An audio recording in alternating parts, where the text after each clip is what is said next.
Today we're talking about the death of a very great filmmaker and director. And, I think, in my opinion, a lot of his movies are classics. I love the horror genre, and we're going to get into that today. Wes Craven and his whole collection of works. So enjoy. The Natural Habitat Podcast.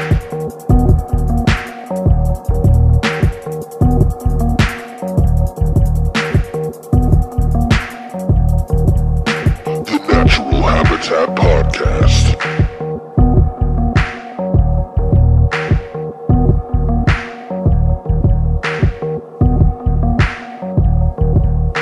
The Natural Habitat Podcast.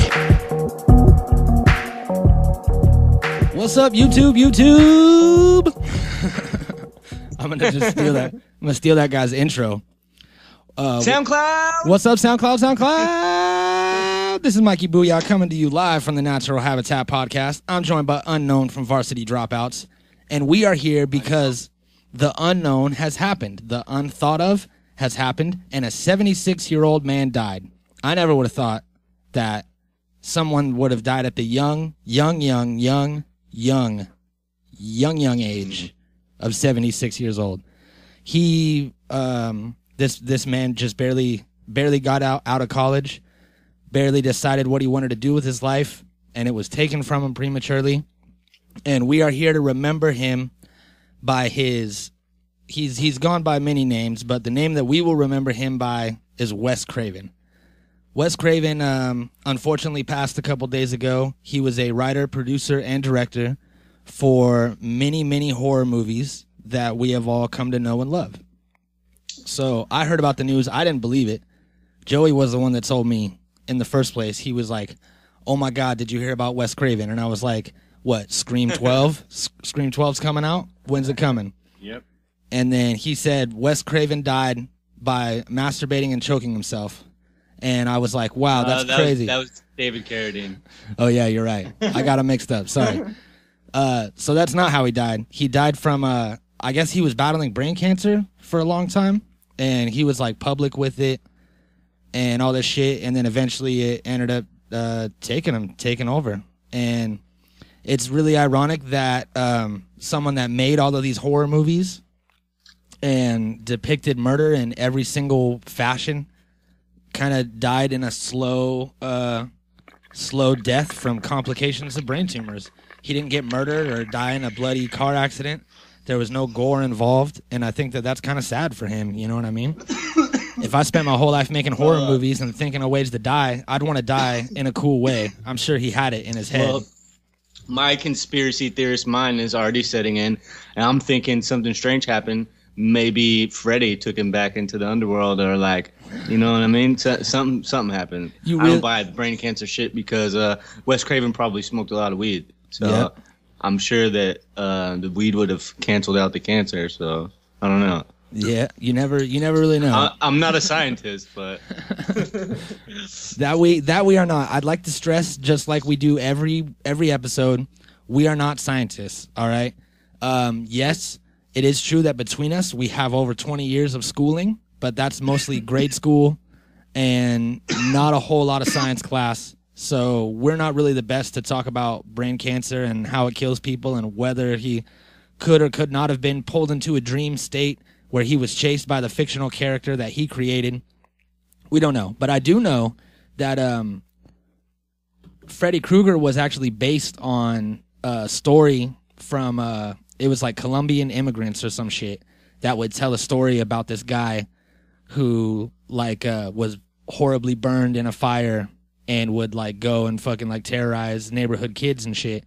And then he kind of made the whole dream thing and made the whole story out of it. And when he first introduced his Freddy character, he put him in a red and green sweater because red and green were the most clashing colors when it comes to your brain. Like the whole spectrum of colors, red and green next to each other, they clash the most and they make your retinas do something weird. So he just wanted people not to like Freddy Krueger in the beginning. And yeah, because I agree with that. It doesn't look when you look at it, you can't tell that it's red and green. It looks like red and black. Yeah. And then sometimes it looks like green and orange or something. And so those clashing colors really do fuck with your eyes, I think. And it definitely stood out. You know, I've always remembered that sweater. Yeah. That sweater, that fucked up fedora hat, that fucking them claws and the burnt face and everything. You know what I mean? Like he's definitely by far probably the scariest horror character ever. Yep. And also Fred Krueger was the name of a boy who used to pick on Wes Craven when he was a kid. So he took like his childhood bully and made him the main character in his film. And this dude has just made bank in the box office. Like all the Scream movies have made over $100 million a piece. Some of them at like 200. His lowest grossing film was $30 million. Yeah, that's ridiculous. Ridiculous. I wish my lowest selling album was fucking $500,000. Shit. Right? And then I'd be sick. And then when I was looking through his list of movies, because you know he made the whole Nightmare on Elm Street franchise. I'm gonna heat up my nail and take a dab over here. And he made the whole Scream franchise and all that shit. And also I found out that Scream almost wasn't directed by Wes Craven. It was almost directed by Oliver Stone. They were in a bidding war, and then he ended up winning. And that would have been a very different movie because they wanted to take all the gore out and focus on the comedy. Because Scream's like a comedy horror, you know what I mean? Yeah. And it's like real meta and shit. So they wanted to take all the gore out and just have a couple pieces of gore, and then he made it all crazy and kept all the gore in. But there was one movie that he did in his whole list of horror movies, and it was called Music of the Heart, and it's a Meryl Streep movie about a violinist and has nothing, nobody gets murdered the whole movie. Wow. And I thought it was weird because, you know, his whole list of movies is horror movies, and I would understand if there was a few, you know, like serious movies in there in the mix, but there's not a few. There's just one, Music of the Heart. It doesn't make any sense why he did it. Maybe just because it was Meryl Streep and he wanted to work with her. But I thought that was very interesting. And I'm going to take this dab and then forget what I was talking about. So he was in a lot of shit in one form or another that all of us really liked. The Hills Have Eyes, Last House on the Left, the Swamp Thing, the original Swamp Thing movie. That shit's crazy. That's super old school. Nobody I didn't remember that. I remember Swamp Thing, but I didn't know that Wes Craven was the guy. You know? Yeah. What else? All the Nightmare on Elm Streets. He he directed an episode of The Twilight Zone. That's dope. I didn't know that. Or 5 episodes of The Twilight Zone, actually. People Under the Stairs. That was a good movie. What? People Under the Stairs. Have you seen that? Oh, yeah. People Under the Stairs, yep. Nightmare Cafe.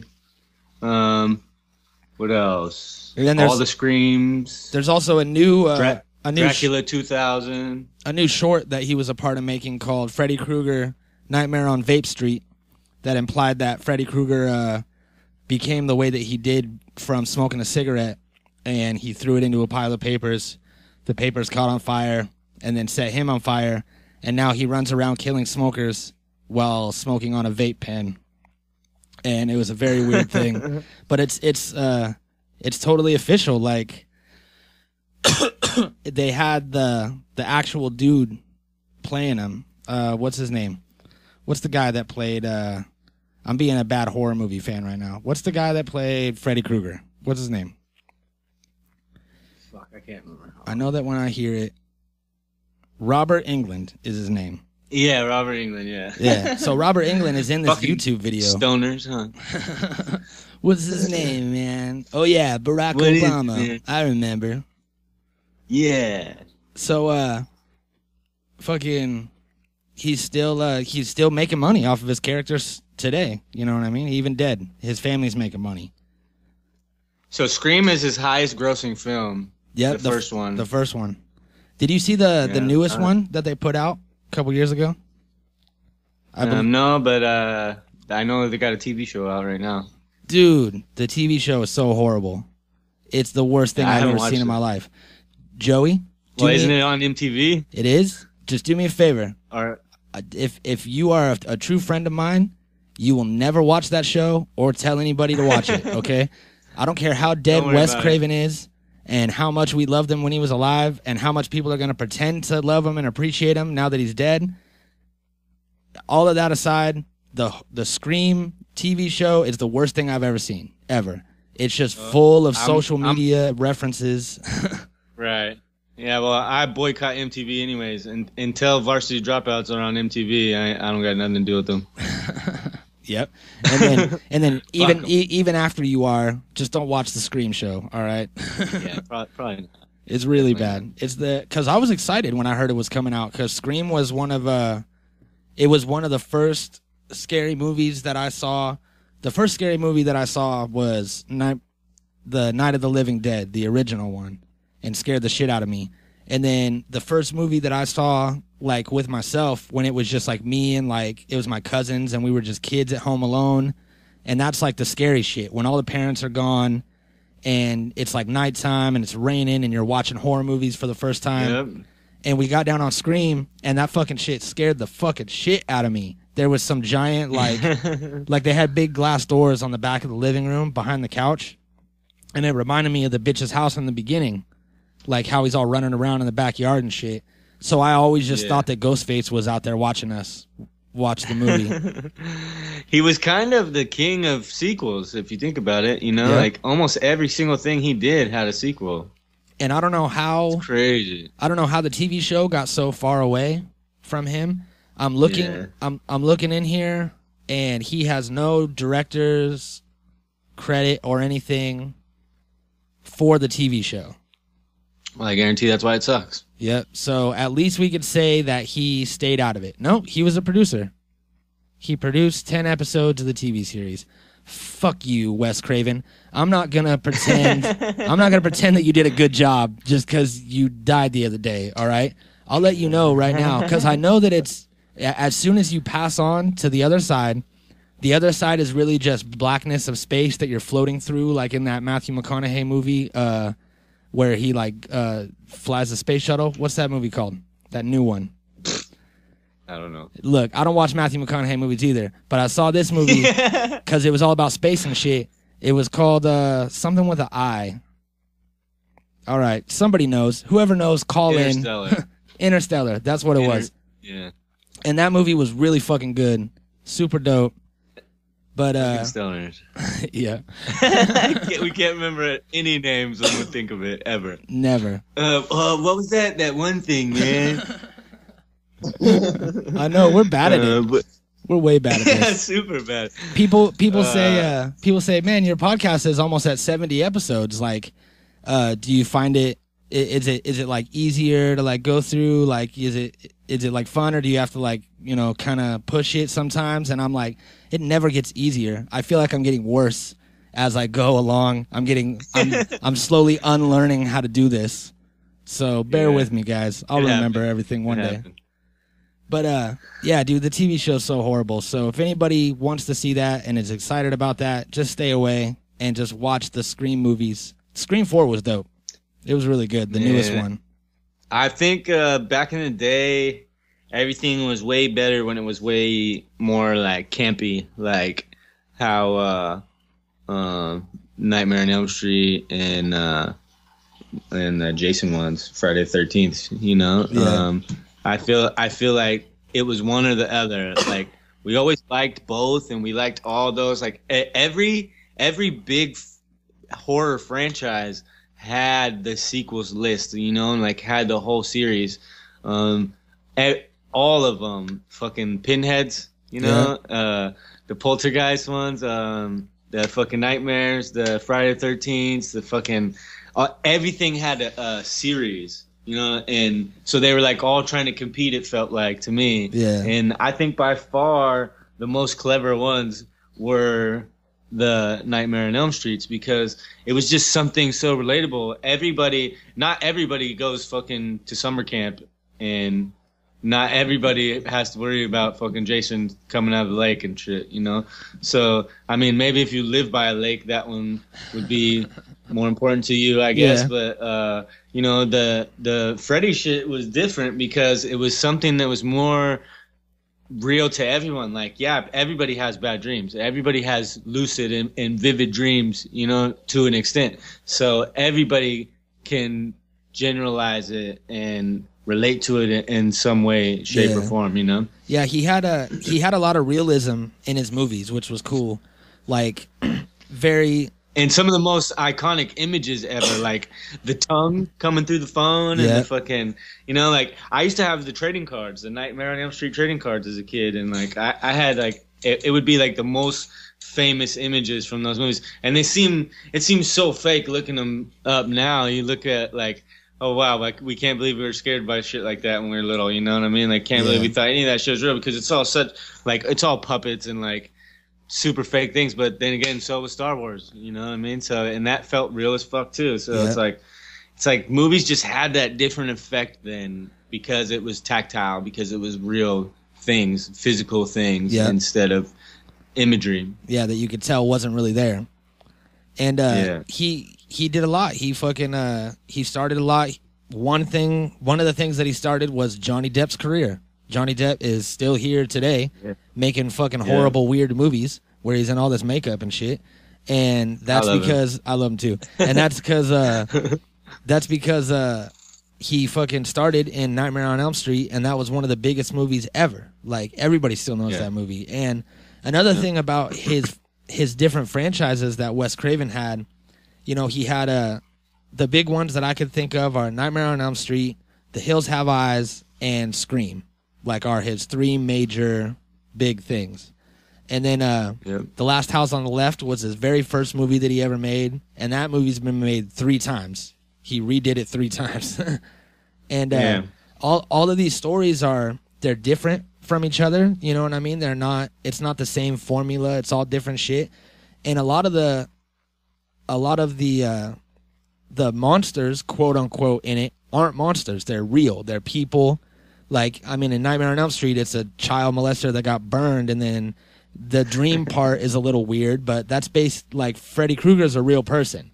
And then, you know, Hills Have Eyes is about a bunch of crazy hillbillies, which is always scary, and that had one of the weirdest rape scenes ever in it.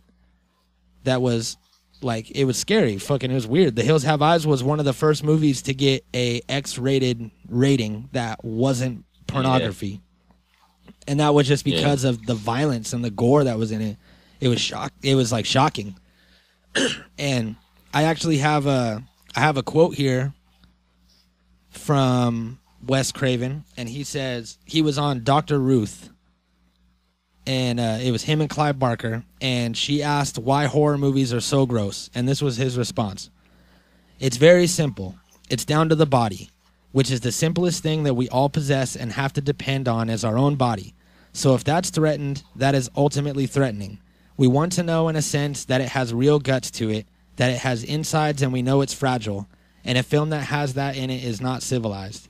It doesn't have to do with the very processed reality. It's unrefined, and in that way, it's refreshing. So he just wanted to prove that everyone's vulnerable, and, you know, you could die just like this, and everyone has a body that's connected to them. So he just wanted to rip bodies apart and show it on TV and movies. Yeah, let's see. He acted in Tales from the Crapper. Wow, some horrible bootleg of Tales from the Crypt. In the Castle TV series. He acted in Scream 4. Diary of the Dead. Let's see. Inside Deep Throat. Yep. See, he's just making bank. He's just putting himself in all these movies, getting the extra money. Yeah. And another thing that I found out about him, which was fresh, is that he originally was a professor. He went to college for English and philosophy, and was a professor at some like Christian college. And he grew up like a devout Baptist. Westminster College. Yeah, and he grew up like really religious, really like in a Baptist house, and worked at this college, and then fucking ended up rebelling against his religion for some reason. I'm not really sure why, and started making movies.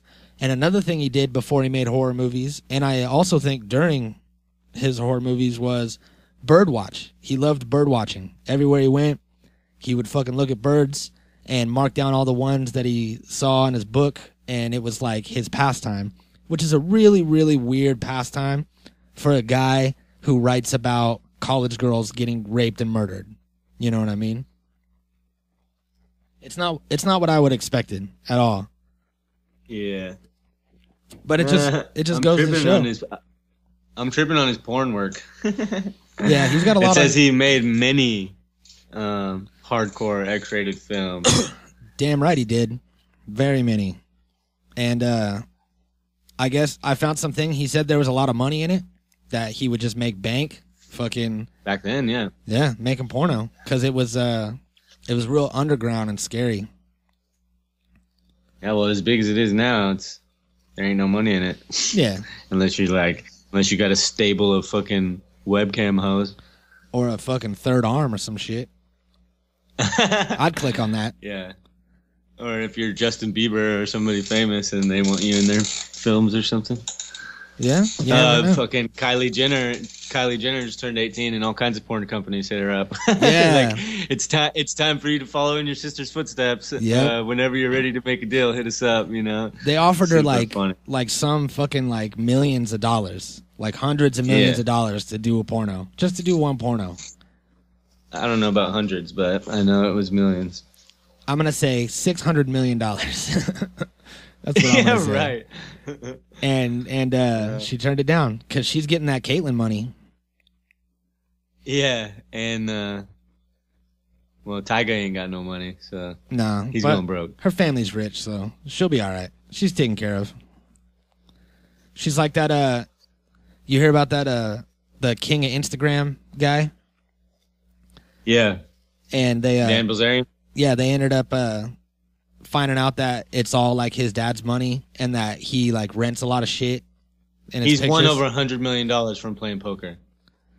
Maybe it's not that guy. Maybe it's a different guy. Yeah, no, that is that guy. That is that guy. His dad is rich, and he started out having money already, but the dude's won like over $100 million playing poker. Damn. So nobody can say shit about him. Everybody is just trying to be salty, but the dude is a legit fucking superstar. Yeah. He just flies around the world with fucking He's like the big like bearded fuck, right? Yeah, he's fucking the man's man. You know what I'm saying? Like God he damn. does it all. He's like a mythical creature or something. You know, he's like the Dos Equis guy. Yeah, he is. He's like for real. Yeah. And I looked at his Instagram page and it was just like, man, what the fuck? Like the most popular dude on Instagram, and he's not famous for anything except for being rich and playing poker and just having a crazy ass life. Yeah, and makes no sense, dude. Yeah, like he'll just be sitting at his table eating breakfast with a girl's ass, like a girl on the table with her ass in his face, and he's just like, just kind of macking on some cereal. It's like an unwritten rule to be at his house. Girls have to be topless. Like, don't even come over if you're not getting naked, bitch. Yep, and just always stick your goods right into my face. Like I want it like 3 inches from my face at all times, so I could just blow it a kiss if I need to. It's got to suck to be that rich, you know what I mean? God. I would hate my life. I'd kill myself. You know no reason to live. You know that dude ain't got no real friends. Not a single real friend. Yeah, right. And any real friends any real friends that he does have are probably gone by now because he's fucking all crazy living this lavish lifestyle with his fake friends. So a lot now he doesn't even have to play poker anymore. He fucking funds all the other good ass players. So, like, people need money to pay to join the competitions or whatever. Yeah. So he'll put up the fucking money. Like, he'd be like, "Oh, here's your mil, so go play." And then they win fucking 10 or 20 mil or something, and he gets paid and gets his money back and shit. You know what I mean? So it's like now he's like fucking the agent to all the other poker players and shit. And like, he's just the capital guy. He's got the fucking money. The dude spent, he just went to some concert and took like 200 of his friends, and fucking, it cost him like $500,000 just for the tickets, and then like $100,000 for the alcohol and all this shit. And the dude just balls out like it's nothing. Like, okay, let's all go to this concert. You know what I mean? It's like, he's fucking nuts, dude. And I applaud him. I think it's awesome. We need more people like him. You know what I mean? You only get one life. Hashtag Yogle. Hashtag Yogle. That's one thing that we really do say all the time. Yeah, and that motherfucker only needs one. You know what I mean? Yeah. It's like, shit. Give me a piece. You know what I'm saying? Yeah. Donate $1 million to the Natural Habitat podcast and watch us wow the fuck out. Yeah. You might see us die. Look it on up. an episode because we're going so fucking stupid. You know what I mean? Like, Yeah. you never know. I can see it happen. Crazier I can definitely things have see that happen. Fuck. Any rich donators out there want to contribute to a social experiment, hit us up. We'll be like rats in a cage, you know what I mean? Just feed us full of drugs and fucking everything else that we want, and just give us our make phones, sure money and is no object. And we'll post on Instagram constantly. We'll just always post on Instagram. And then we'll be able to afford the setup, the TriCaster, so that we can go live on Ustream and have video, so everyone can see us die live if it does happen. Yeah. Hire us a fucking BuzzFeed film crew or a fucking Vice team, Vice camera crew. Yeah, yep. That'd be dope. Now, see, look, if we could get someone, to donate the money, if someone was like, "Here's $1 million," you know what I mean, for you guys, as stupid as you can. For you guys to make the craziest fucking podcast that you can, like make it just the craziest show for like fucking a month, you know what I mean? Release podcasts every other day, and see what you could do with $1 million. Then we could hit up Vice and be like, we just got this crazy bastard to give us $1 million to make our podcast crazy. We might die. You're going to want to come and send a camera crew and film this. And then I'll take everything. We'll move it over to Hollywood. We'll set it up in your house. We'll have the camera crew there. And then we'll finish our lives, man. It'll be amazing. Just live it all up. Yeah, yogle it all at the last minute in a month. And then we're done. I'm done. It'll be like a real life Wes Craven movie. Yep. You know what I'm saying? That sounds fun. Don't give us money. We should pitch it to him. Hey, Wes Craven, if you're listening out there from the beyond, hit us up. We got that movie idea. It's copywritten, and we could get in contact with your promoters and all of your film people that you need us to. We are your conduit. Yep. All right. We are making this podcast, and we are shooting it out into the darkness where you are. So come to the light and bring $1 million. You think he brought some money with Freddy's him? glove. Yeah, use Freddy's glove and like tear into my dreams and sprinkle me little nuggets of inspiration, and we'll make $1 million episode and call it To Die For. God, that'd be so great. Can you imagine if someone gave us $1 million and then we made an episode that was like, we'll make it like 6 hours long, and then just spend that whole $1 million in that episode? Well, only $500,000, because we would use the other $500,000 to bet on if we're gonna die or not. We'll That's a good start idea. like I'll bet on yes. I'll bet on yes, and you bet on no. So we'll win, no matter what. No matter what. And we'll just start a pool, like, and everybody can pick like when they think we'll die, like on which episode, and which way it's gonna be from, like drug overdose or drowning or fucking going up in flames in a mansion party, or like fucking, you know what I'm saying? Like, who knows? You'll just be like we'll be live streaming on Ustream. You'll be driving down Sunset in a Bugatti, and you'll be choking on a mouthful of mushrooms. Like literally, you're choking, and you're like, I can't breathe, and you're like looking at me, and I got the camera, and I'm like, is he gonna die? Is Joey gonna die? Put in your bets. He might choke. I'm not allowed to help him. And then hopefully you'll choke. You'll cough it up. The final natural habitat destination. Natural habitat. Find yours. Ours was in a twisted Bugatti on Sunset Boulevard with a mouthful of mushroom. Yeah. That's our natural habitat over here. Yeah. It's a wrap. So wherever you are, what's that dude's name again? The Instagram king? Dan Bilzerian. Dan Bilzerian. It's only $1 million, man. That ain't shit. And we make the most entertaining podcast you've ever heard in your life. Guaranteed. Supposedly you got 100 of them, so just let us have one. Yeah, and if for some strange reason we don't die, all right, because we I don't know about you, but I've done my fair share of drugs in my life, so yeah. I feel kind of confident Definitely. that I would just pass out and just kind of poop myself and then wake up later and wouldn't actually die. But you never know. I haven't done $1 million worth of drugs. Well, when you have $1 million, there's different types of drugs you can start to buy. You know what I mean? Like, there's crazy pharmaceuticals and scientific shit out there that we never even tried yet. You know what I was thinking about doing? That reminds me. I was thinking about, you heard about that smart pill that they made? That they're getting ready to release on the market. It's going to be expensive as shit, but you can already get it like overseas in like London or some shit. And it works like, it opens up like a bunch of your brain and makes it all active, makes you retain information with like 600% like better accuracy, helps you learn things, helps you like make all these neural connections and shit. I want to get some of that drug when we get this $1 million.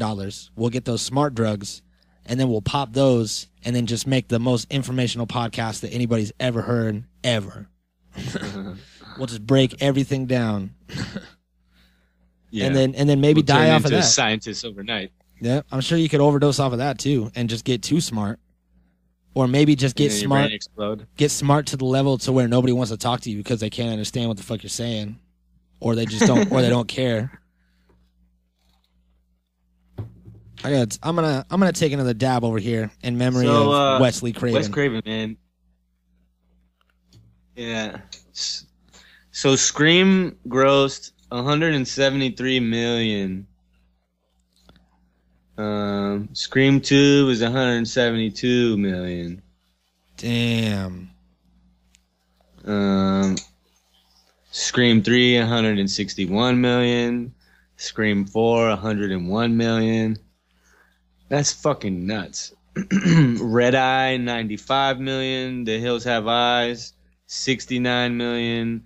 Hills Have Eyes 2 $67 million. Last House on the Left $45 million. Nightmare on Elm Street 3 $44 million.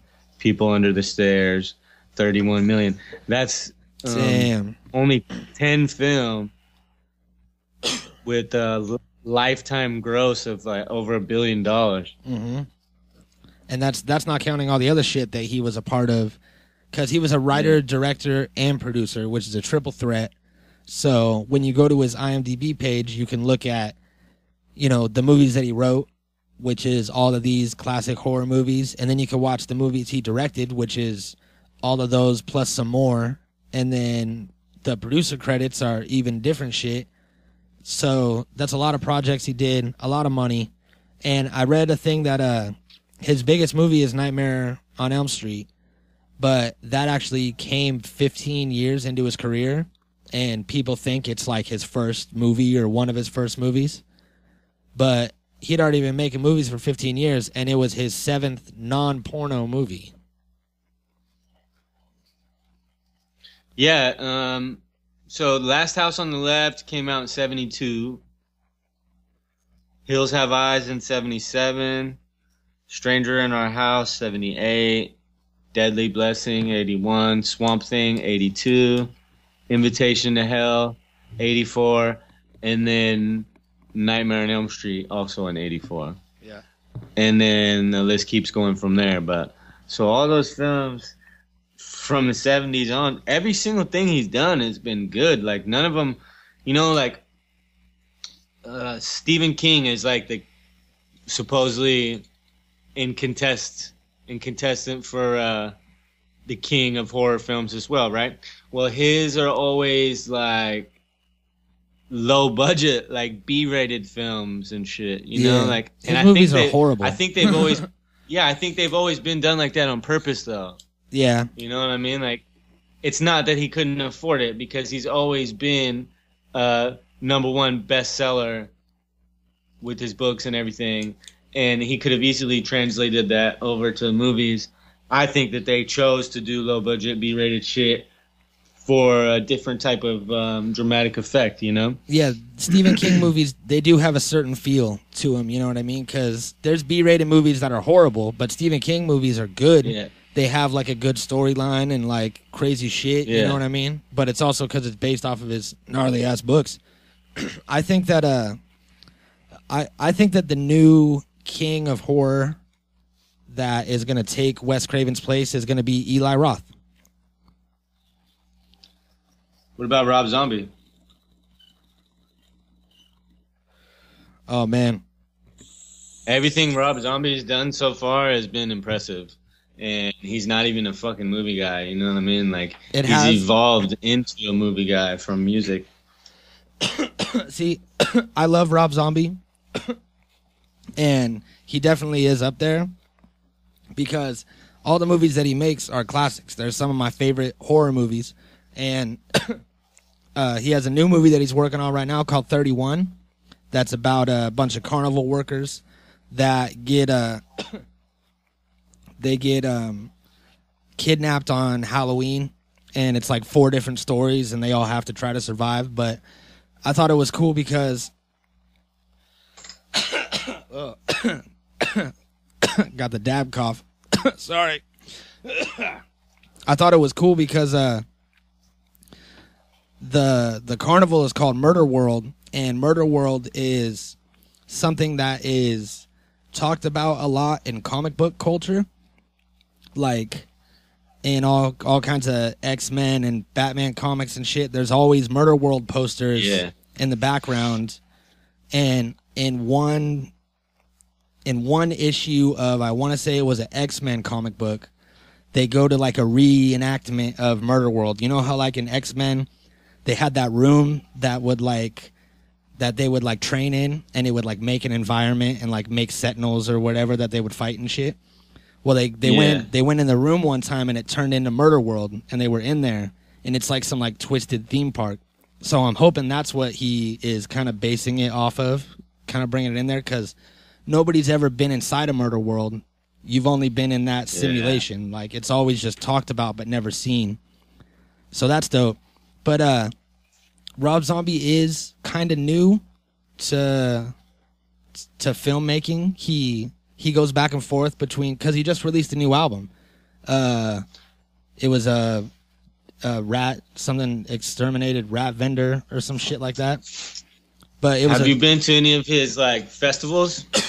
No, I haven't. His like horror festivals that he does. Yeah, he has like fucking haunted houses and like all this shit while he performs, and like his wife is all part of it, and they like it's like watching a movie live as a part of like a concert and everything as well. You know what I mean? Like, it's fucking crazy, dude. It's like going to Universal Studios for their Halloween Nights thing. Yeah. It's like going through a fucking professional movie style haunted house and then getting to see Rob Zombie perform right afterwards, and like, it's crazy, dude. It's like being in a movie in person, you know what I mean? Like, it's a weird trip to do some shit like that, and he's really smart, dude. Everything he does is fucking fire. Yeah. You know what I mean? And none of it hurts the other. It all like blends really well and works together. You know, like he could put the music in the movies, or he could take that dark style and turn it into something visual easily, you know, and vice versa. You know, like he could take some horror shit from the movie and inspire that into making some type of song, and you know what I mean? So I think that's super, super creative and super original and different than what's been done before. I'm looking up Eli Roth right now, and he's done some dope shit too. Yeah, that's what I was gonna say. Is that Eli Roth? You know, Rob Zombie, like, he jumps around, and he is relatively new in the horror movie scene. Like, I'm looking at it, it looks like he has 11 credits. So House of a Thousand Corpses, Devil's Rejects, Grindhouse trailer. He did part of a Grindhouse trailer. The Halloween movies, El Super Beasto, which didn't do good. And then it looks like all this other stuff is kind of just like, he did Tom Papa's stand-up special. He directed that. Yeah. As well as an episode of dope. CSI Miami. Yeah. So he's the only reason why I would say that Eli Roth is the next up is because he's dedicated more of his life to it. And, you know, you never know what Rob Zombie's going to be doing in a couple years. Like, he jumps around a lot. He's going to go on tour. He's going to go back to the studio, and then he's not going to be focusing on movies, whereas Eli Roth just makes movies. And, I mean, he made the Hostel movies, which are some of my favorite horror movies because they're real, and they make you feel fucking sick when you watch them. And there's hostels everywhere, dude. There's hostels right here on Hollywood Boulevard and shit. You know, like they're all over the place, and it's a trip. That reminds me, I want to switch it up a little bit. I'm coming to town on October 28th. I will be in Pasadena, California, and so will Awesome Ty, and our ladies are coming, and we're gonna go to the Rose Bowl parking lot F and watch the Adult Swim drive-in show. Did you hear about that? Really? Yeah. No, but we're down to go too. Fuck yeah. They're doing Adult Swim's doing a drive-in tour where they're just popping up, kind of like they're showing it on the side of malls at a lot of places, on the side of big buildings, and then everybody just sits in the parking lot. Yeah. I'm assuming that's so we could all smoke. And they're going to show like unaired episodes of all kinds of shows, Robot Chicken, Squidbillies, Rick and Morty. They're going to show shows that never made it to TV. They're going to show like shows from next season that like people won't see for a year, and everyone's just going to hang out and get high, and it's going to be dope. So October 28th, Rose Bowl. And if you RSVP, then the tickets are free. Really? Yeah. So it's still pretty small. They just announced it. So I would hop on it. Put the link in the bio. And I'm definitely going to go. Yeah, if anybody is in California, you know what I mean, and wants to come and hang out with us, with Mikey Booyah and Joey Black, the famous hosts of the Natural Habitat podcast. We both have golden dicks, and... and they like to get sucked. Yeah, so come out to the drive-through theater. It's dark and dim there, so you could do that. And we'll be there on October 28th. Yeah, there's a little creek and like shady forest area right off to the side, and meet me under the bridge, bitch. I just went to a show over there actually. Shaun White, the snowboarder, does this big air competition. Yeah, and he sets up a fucking huge mega ramp for snowboarding. And takes it around the world and goes to random places, and they did it right there at the Rose Bowl in Pasadena, and it's a fucking huge ramp, and then they had concert stages surrounding the outside. So Kendrick was performing, Diplo, Fantagram, all these big acts were all performing that day. So we got to watch the fucking snowboarders doing the mega ramp shit while Diplo or fucking Kendrick is performing and shit. It was crazy. I have videos of it. We got to see this kid, Yuki something, I can't remember his last name, but he busted out the craziest shit. It was like a 1720 or some shit, and then he did it switch right afterwards. Damn. And it was like world record and shit, and we got to witness it in person, and I got it on camera and shit. So it was pretty neat. It is fucking something different. It was the first time it's ever been in America. They had just brought it over from China, and like they were touring everywhere else in the world, and it's a fucking huge thing. If you ever get a chance to go to one, I highly recommend it. It was fun as fuck. Yeah, that sounds dope. I remember I saw some pictures that you posted from it, and it looked hella fresh. Yeah, that shit was super dope. Yeah, and the music was super dope, and the whole scene, like the whole big stages and the whole fucking mega ramp and everything was really sick. So that at the Rose Bowl. Yeah, it was outside in the parking lot and shit. So, oh, really? Yeah, so that's like where it's going to be at for this driving thing. It's going to be sick, yeah. Because I was about to hate on Adult Swim for doing it outside. I was like, that sounds cool. No. We're going to be outside, but they also did it outside. Yeah. Apparently that's a venue. Yeah, it's a dope-ass area, actually. It's like in this little valley, and it's all surrounded by hills and trees and shit. You know what I mean? It's fucking dope. Yeah, that sounds fresh. Well, we're gonna be there in just a couple months. So, anybody in California, get your tickets. You guys should get a ticket to Universal also, and we'll go do the fucking Halloween shit. Yeah, that sounds fresh. Make a fucking weekend of it. Hell yeah, I'm with it. And then we'll go horrorize or terrorize some fucking Universal fans and shit. I like horrorize. I like that better. Yeah, me too. We're gonna go horrorize a bunch of bitches. They do some zombie shit there. They do it last year. They did Walking Dead or whatever, and they take you on the tram ride around the park. And then they got to this one point where they made you get off the tram and you had to go walk through these movie sets and shit. And there's fucking zombies chasing you and everything. And it was really sick. Man, that's dope. That sounds hella fresh. Yeah. I had this idea. Of opening a thing one Halloween around here because, like, out, like, in Paso and shit, they have, like, all kinds of old, like, fucking land and old vineyards that are closed down and shit. And I saw like a version of this on some, like, 10 scariest Halloween attractions or some shit on, like, the Travel Channel. But I want to do, like, you get, like, paintball guns and then get, like, a fucking, like, a trailer and just tow it behind, like, a truck or, like, a tractor or some shit. And people, like, pay to go get up in the trailer and they got, like, their paintball gun and shit. And then the trailer will, like, drive through, like, the fucking woods and everything, and there'll be, like, zombies all in the woods, like, all walking through, and then you, like, cap them with your paintball gun, and it's, like, hella crazy. Right.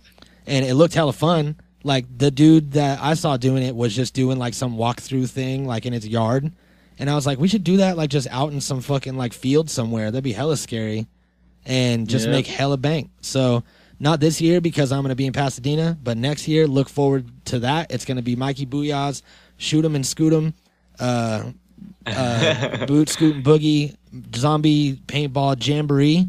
There's going to be no dancing or boot scooting involved, just to let you know. Could you say that name one more time? Absolutely. It's going to be Mikey Booyah's Shoot 'em and Scoot 'em, the Danton Jamboree Paintball Zombie Festival with no dancing involved. Nope. You almost got it. That was slick. I made it a lot farther than I thought I was gonna. You just forgot the boot, scoot, and boogie after Shoot 'em and Scoot 'em. Oh, god damn it. That's what it is. Yeah, Mikey Booyah, Shoot 'em and Scoot 'em, boot, scoot, and boogie, zombie shooting, paintball jamboree with no dancing involved. Good times. Yep. All right. Well, I know that we kind of just got high and joked around this whole time, but we do we do respect Wes Craven and his work. So thank you for everything that you gave to us, and you know, we're gonna keep enjoying it for years, and maybe you know, we're probably not gonna have kids, but we'll like throw your DVDs at children on the side of the road if we see them. Yep. So yeah. Join us on the community the day that this episode airs, and show your support and love for Wes Craven, and post your favorite moments from any of his movies. Yeah. Post your favorite scenes from the Nightmare on Elm Streets or whatever you got. You know, post everything in, and throw up the hashtag NHP R.I.P Wes Craven. NHP R.I.P Wes Craven, and we will see you on Saturday, bitches. The Natural Habitat Podcast.